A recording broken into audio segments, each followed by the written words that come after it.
Hello students, hope you all are doing well. In this video today we will learn a new chapter from our English textbook. So please turn with me to page number 111, chapter number 4.3. Page number 111, chapter number 4.3. And the name of our new chapter is The Wolves. तो students आज के इस video में हम लोग एक नया chapter सीखने जा रहे हैं एंड हमारे नए चैप्टर का नाम है द उल्फ्स। तो स्टूडेंट्स आई होप कि आपको पता होगा कि उल्फ्स किसे कहते हैं, उल्फ किसे कहते हैं। उल्फ जो है वो भेड़िए को कहा जाता है, उल्फ्स मीन्स होता है भेड़िया। नाउ अभी इस लेसन में इस चैप्टर का नाम क्यों द उल्फ्स दिया गया है ये हम बाद में डिस्कस करेंगे, अदरवाइज आपका जो इंटरेस्ट है वो डाउन हो जाएगा। स्टार्टिंग में ही हम बता देंगे कि यहाँ पे उल्फ्स जो है किसको रेफ़र किया गया है, क्या सही में भेड़िए को रेफ़र किया गया है या किसी और चीज़ को रेफ़र किया गया है। So we will discuss about this at the end of this chapter. So let's start the line by line explanation of this chapter. So हमारा फर्स्ट पैराग्राफ है, one winter night a man stood in a forest watching and listening. तो students कैसा time था, कौन सा season था, winter का समय था एंड नाइट टाइम था। वन विंटर नाइट, एक विंटर की रात में एक व्यक्ति जो है ए man stood in a forest, वो कहाँ पे खड़ा था, जंगल में खड़ा था। वॉचिंग एंड लिसनिंग यानी कि वो ध्यान से देख भी रहा था और सुन भी रहा था। It was as if he was waiting for some game to come within the range of his rifle. तो स्टूडेंट्स आप यहाँ फिगर में भी देख सकते हैं, नीचे एक व्यक्ति जो खड़ा है जंगलों के बीच में, जंगल है, जंगल के बीच में जो है एक व्यक्ति खड़ा है, आप यहाँ इमेज में देख सकते हैं। एंड उसके हाथ में क्या है, एक राइफल है, एक गन है। Okay, it was as if he was waiting for some game, ऐसा लग रहा था कि वो किसी गेम के लिए वेट कर रहा है। तो गेम मीन्स यहाँ पे स्टूडेंट्स किस चीज़ को रेफर किया गया है, वाइल्ड एनिमल्स और birds that people Hunt for sports और फूड। यानी कि हम जंगल में जाते हैं हंट करने के लिए, वाइल्ड एनिमल्स को हंट करते हैं और ये हमारा शौक भी हो सकता है, स्पोर्ट भी हो सकता है या भोजन के लिए हम ये सब करते हैं। कोई कोई ऐसा करता है, एक्चुअली ये अलाउ नहीं है, लेकिन कोई कोई व्यक्ति जो है इलीगली से करते हैं। तो ऐसा ये वेट कर रहा था ये व्यक्ति जंगलों के बीचों बीच में कि कुछ जो है उसके राइफल के रेंज में आ जाए, यानी कि किसी चीज़ का वो शिकार करे, इसलिए वो वेट कर रहा था। फर्दर है, but the game he was waiting for was no wild beast. लेकिन यहाँ पे वो किसी वाइल्ड बीस्ट का इंतजार नहीं कर रहा था, किसी वाइल्ड एनिमल का इंतजार नहीं कर रहा था। स्टूडेंट्स किस चीज़ का इंतजार कर रहा था, Ulrich was in quest of a human enemy. तो ये जो व्यक्ति है, इस व्यक्ति का नाम क्या है, Ulrich was in quest. What is the meaning of quest, you can see down side, a long search for something, यानी कि हम एक लंबी तलाश करते हैं किसी चीज़ के लिए। और वो किस चीज़ की तलाश कर रहा था अल्रिच, यहाँ पे एक ह्यूमन एनिमी का तलाश कर रहा था। वो किसी वाइल्ड बीस्ट का, किसी जानवर का तलाश नहीं कर रहा था वो, ओके, किसी एनिमल की तलाश नहीं कर रहा था, वो एक ह्यूमन एनिमी का वेट कर रहा था। सेकेंड पैराग्राफ में है, the forest lands of Ulrich were of wide extent. यानी कि जो फॉरेस्ट जो था, जंगल जो था ये अल्रिच का, वो काफ़ी दूर तक फैला हुआ था। But the narrow strip of hilly woodland where he now stood was the most jealously guarded part of his land. लेकिन ये अल्रिच जो है वो जहाँ पे खड़ा था, ये नैरो पार्ट था, हिली वुडलैंड था, वो जिस जगह पे खड़ा था वो कैसा था, most जेलसली guarded part of his land. अगर हम किसी चीज़ को, किसी लैंड को अगर हम जेलसली गार्ड करते हैं, that means we don't want to lose it. Okay, हम उसे खोना नहीं चाहते, बहुत ध्यान से हम उसकी रक्षा करते हैं ताकि इससे कोई छीन न ले। ओके, तो उस चीज़ को वो गार्ड कर रहा था, एकदम ध्यान से उसको देख रेख कर रहा था। This strip had been in the illegal position of a neighbouring family. यानी ये जो पार्ट था, स्ट्रिप यानी ये जो हिस्सा था ज़मीन का, वो क्या था, इलीगल पोजीशन। इलीगल मीन्स जब उस पर हमारा हक नहीं होता है और हम उसको कहते हैं कि हमारा है, तो उसे कहते हैं इलीगल, यानी गलत तरीक़ों से ये कौन ले लिया था, ऑफ ए नेबरिंग फैमिली, यानी कि पास में जो रहने वाला जो पड़ोसी होगा उसने इस पे क्या कर लिया था, हक अपना कर लिया था। After a bitter law suit, Ulrich's grandfather had been able to regain this small piece of land, यानी कि बहुत कड़वाहट के बाद, यानी लड़ाई झगड़े के बाद, लॉ सूट यानी कि हम कोर्ट में जाते हैं, केस फाइल करते हैं, तो केस कुछ दिनों तक चलता है, फिर उसकी फैसला आती है। तो ऐसा कुछ हुआ। उसके बाद जो है उल्रिच के जो ग्रैंडफादर है उसको उनको जो है ये फिर से वापस मिला। Ulrich grandfather had been able to regain, यानी उन्हें वापस मिला this small piece of land, ये छोटा सा जो ज़मीन का टुकड़ा था ये उन्हें फिर से वापस मिलता है। The other party had never agreed with the court's judgement, लेकिन जो नेबरिंग फैमिली था वो कोर्ट के जजमेंट से अग्री नहीं होता है। Frequent poaching allegations had poisoned the relation between the two families. Now frequent means क्या होता है स्टूडेंट्स? अक्सर। फ्रीक्वेंट पोचिंग, पोचिंग मीन्स क्या होता है? आप देख सकते हैं मीनिंग यहाँ नीचे दिया गया है। हंटिंग बर्ड्स और animals on somebody else property illegally, यानी हम किसी और के प्रॉपर्टी में जाकर के हम हंट करते हैं इलीगली, ओके, वो अलाउ नहीं है।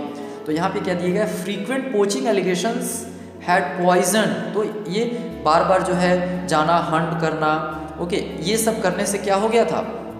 इनके रिश्ते में जो है काफ़ी ज़्यादा दरार आ गई थी। पॉइजन, एकदम बहुत ही गहरा एक होता है ना, नफरत भर गया था। Had poison the relation between the two families, उनका जो रिलेशन था बिल्कुल ही बुरा हो गया था। The feud had grown into personal enmity since when Ulrich had become the head of the family. Okay, the feud means a bitter dispute between two people or groups that continues for a long time। ये इतना जो करवाहट था ये काफ़ी लंबे समय तक आ रहा था और ये अब ये पर्सनल एनिमिटी बन गया था। Since when Ulrich had become the head of the family, यानी कि कब तक ये चलता आया? जब तक कि उल्रिच जो है वो फैमिली का हेड बन गया तब भी ये वैसा ही था। यानी कि आप सोच सकते हैं कि ये कितने लंबे समय से ये कड़वाहट जो है उनकी फैमिली में हो रही थी। नेक्स्ट है, the one man he hated most in the world was George, the head of the neighbouring family. Now अब एक व्यक्ति, एक खास व्यक्ति जो पूरी दुनिया में उसको सबसे ज़्यादा नफरत थी, वो कौन था? उस व्यक्ति का नाम क्या था? George, the head of the neighbouring family, यानी जो पड़ोस का घर था उसका जो हेड मेंबर था, जो सदस्य था, उसका नाम था जॉर्ज। तो इससे ज़्यादा काफ़ी ज़्यादा कड़वाहट थी। George was a frequent पोचर in the disputed forest area. अब यहाँ पे कौन आकर के पोचिंग करता था, इलीगली शिकार करता था?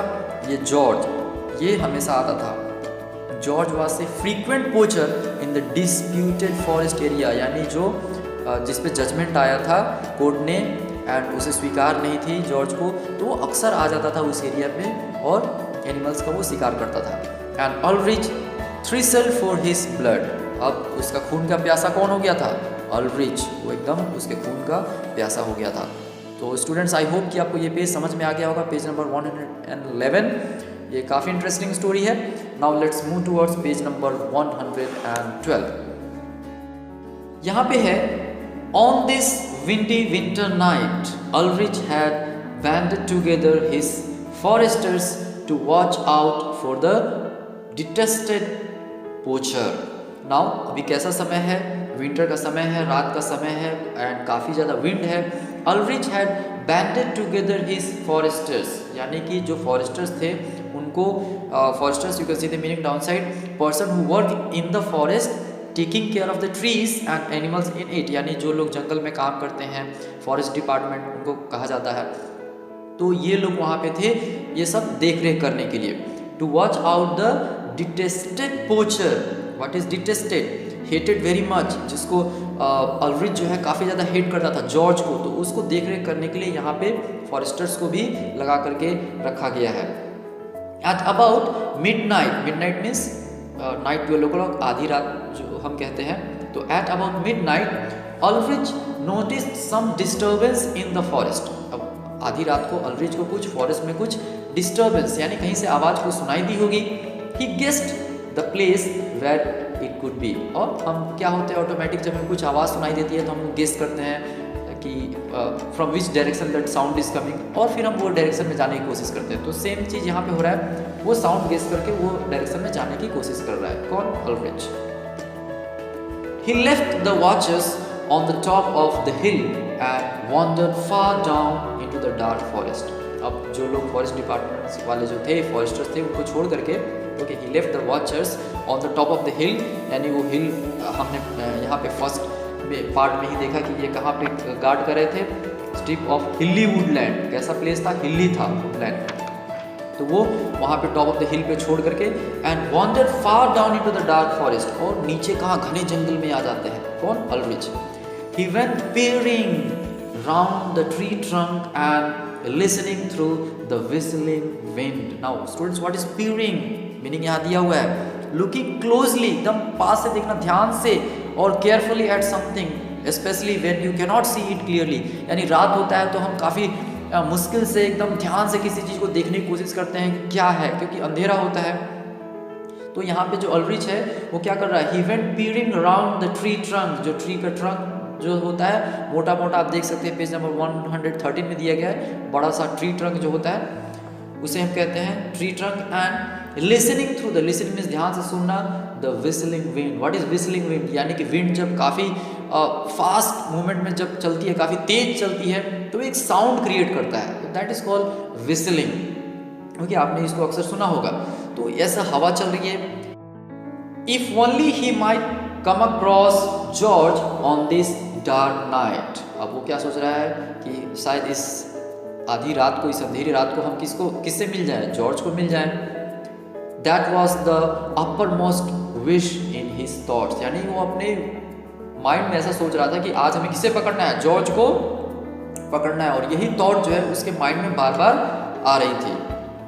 And as he stepped round the trunk of a huge tree, he found himself face to face with the man he was thinking of. Okay. Now students, यहाँ पे क्या हो रहा है? अल्ड्रिच जो है वो किसकी तलाश में है? जॉर्ज की तलाश में है। तो वो अचानक से वो ट्री ट्रंक के पास आ जाता है। बड़ा सा ट्री था, ह्यूज ट्री था। ओके, एंड वहाँ पे क्या होता है? He found himself face to face। अब ये दोनों आमने सामने आ जाते हैं। फेस टू फेस यानी हम खड़े हैं, हमारे सामने दूसरा बंदा खड़ा है। तो ऐसा कुछ यहाँ पे हो रहा है। He found himself face to face with the man he was thinking of, यानी कि इतने देर से जिस इंसान के बारे में वो सोच रहा था उसके सामने ये आकर के खड़ा हो जाता है। कौन? अल्ड्रिच जॉर्ज के सामने आकर के खड़ा हो जाता है। सो स्टूडेंट्स, आई होप कि ये स्टोरी आपको काफ़ी क्लियरली मैं बता रहा हूँ, आपको समझ में आ रही होगी। Just read it again and again, and if you don't understand listen the video, and आपको डेफिनेटली समझ में आ जाएगी। नेक्स्ट है 4th पैराग्राफ में क्या है? The two enemies stood glaring at each other. What is glaring? Glaring meaning यहाँ दिया गया है looking at somebody in an angry way, एकदम काफ़ी गुस्से में देखना। ये दोनों ही एक दूसरे के दुश्मन थे। एक जो है अल्ड्रिच जो है वो सोच रहा था कि ये हमारे लैंड में आकर के ये क्या करता है? इलीगली बर्ड्स और एनिमल्स को किल करता है। एंड जॉर्ज जो है वो अल्ड्रिच से गुस्सा था, वो सोच रहा था कि ये लैंड हमारा है। तो ये दोनों जो है एक दूसरे को काफ़ी गुस्से में देख रहे थे। Each had a rifle in his hand, यानी दोनों के हाथ में क्या था? राइफल था। Each had hate in his heart and murder in his mind, यानी उनके दिल और दिमाग में क्या था? एकदम नफरत, हेट था, नफरत था। in his heart and murder in mind, और माइंड में सोच रहे थे हम एक दूसरे को मार दें। अल्ड्रिच सोच रहा था जॉर्ज को मार दें, और जॉर्ज सोच रहा था कि हम अल्ड्रिच को मार दें। तो ऐसा कुछ सीन था। But before they could strike each other, nature struck them down together, यानी कि अब दोनों के हाथ में राइफल था। अब इससे पहले कि वो दोनों एक दूसरे को मारते, कुछ अलग होता है। क्या होता है? Nature struck them down together, यानी कि जो नेचर है, प्रकृति है, उन्हें अपने कब्जे में ले लेती है। ओके, डाउन टुगेदर स्टूडेंट, जैसा कि आप यहाँ नेक्स्ट पेज फिगर में देख सकते हैं, कुछ ऐसा होता है। A stormy gust of wind blew down the huge tree, यानी कि बहुत बड़ा सा तूफान वाला जो विंड होता है वो आता है, और एक बड़ा सा ह्यूज ट्री होता है वो गिर जाता है।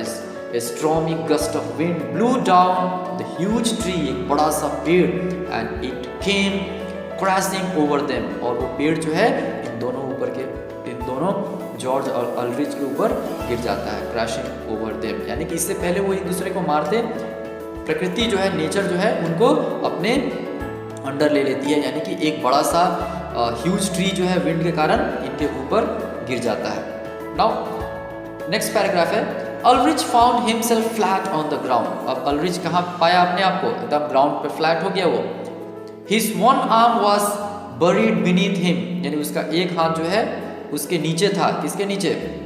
जो जॉर्ज था उसके नीचे।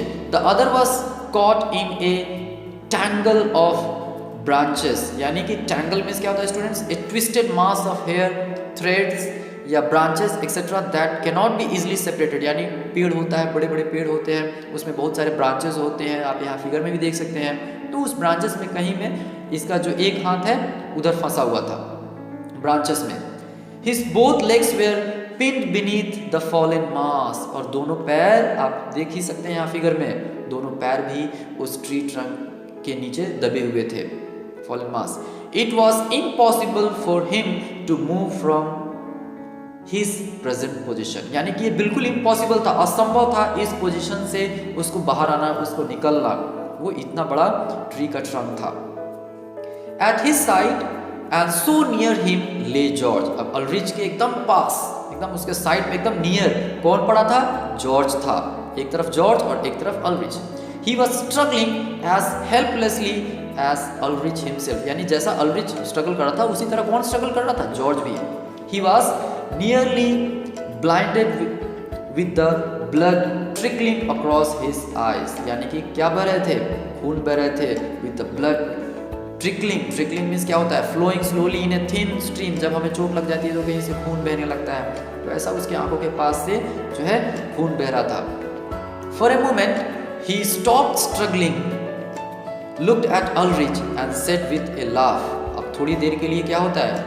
अपना वो जब हम अपने आप को स्ट्रगल करने लगते हैं किसी चीज़ से फ्री होने के लिए, तो ऐसा वो थोड़ा नॉर्मल हो जाता है और किसकी तरफ देखता है? अल्रिच की तरफ। And said with a laugh, और हंस के कहता है, so you are not killed, अच्छा तो तुम अभी मरे नहीं हो। Anyway you are snared in a stolen forest land. Snared क्या होता है students? Caught in a trap from which one can not escape, यानी एक ऐसे ट्रैप में फंस जाना जिससे हम बाहर नहीं निकल सकते हैं। तो ऐसा जॉर्ज कह रहा है अल्रिच को कि अच्छा तो तुम मरे नहीं, एनीवे तुम कहाँ फंस गए हो? एक ऐसे ट्रैप में फंस गए हो जिससे तुम भी नहीं निकल सकते हो। और ये ट्रैप कहाँ पे है? इन ए स्टोलन फॉरेस्ट लैंड, यानी कि ये तुमने हमसे क्या किया? स्टोल किया, यानी चुराया है।